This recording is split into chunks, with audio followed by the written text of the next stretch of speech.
a Life. Chapter 8, Childhood. I used to live near this kid.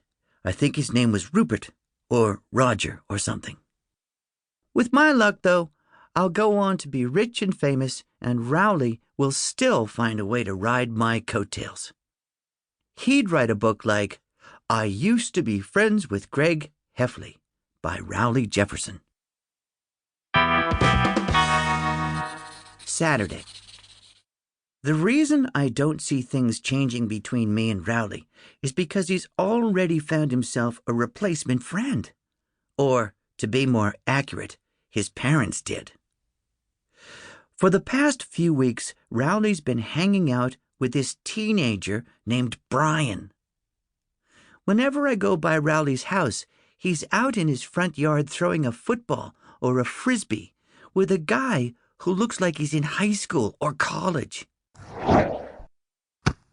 Well, I did some poking around and found out that this Brian guy isn't just some normal kid from the neighborhood. He's part of a company called Cool Brian, which is sort of like a big brother for hire kind of thing. In fact, I'd be willing to bet money this guy's name isn't even really Brian. I think he gets delivered in a van that says Cool Brian on the side. Wholesome mentors for growing boys. Mom said she thinks the Cool Brian thing is a great idea because it gives kids a role model they can look up to. That makes me kind of mad because the way I see it, I'm Rowley's role model. Like when I put a tripwire down on the sidewalk for Rowley's dad.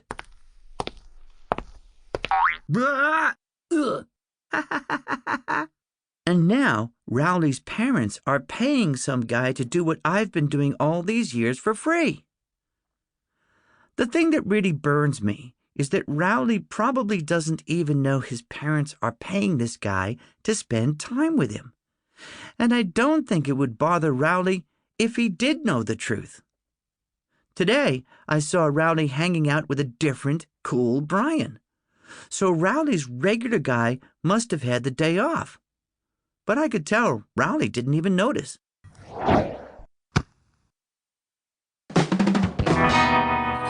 Tuesday. Today was the first day of school. I don't want to jinx things, but it's looking like this could be a great year for me. In homeroom, we got our textbooks for the semester. My school can't afford to get new books every year, so we usually get hand-me-downs. But when you get a book that 10 kids had before you, it makes it kind of hard to do any actual learning. Because there's as much stuff handwritten in the books as there is print in the books. Usually, I have really bad luck when it comes to previous book owners. Last year, I got a math book that had belonged to Brian Goot. And that didn't exactly up my cool factor in the hallways. Brian saw me carrying his old book and said, "Hey, you got my book!" really loud. But this year, I totally lucked out. When I got my maths book, I found out it used to belong to Jordan Jory. Jordan Jory is the most popular kid in the grade above me, so carrying his textbook around should translate into some major popularity points. You see, Jordan Jory wrote his name really big on the sides of the book.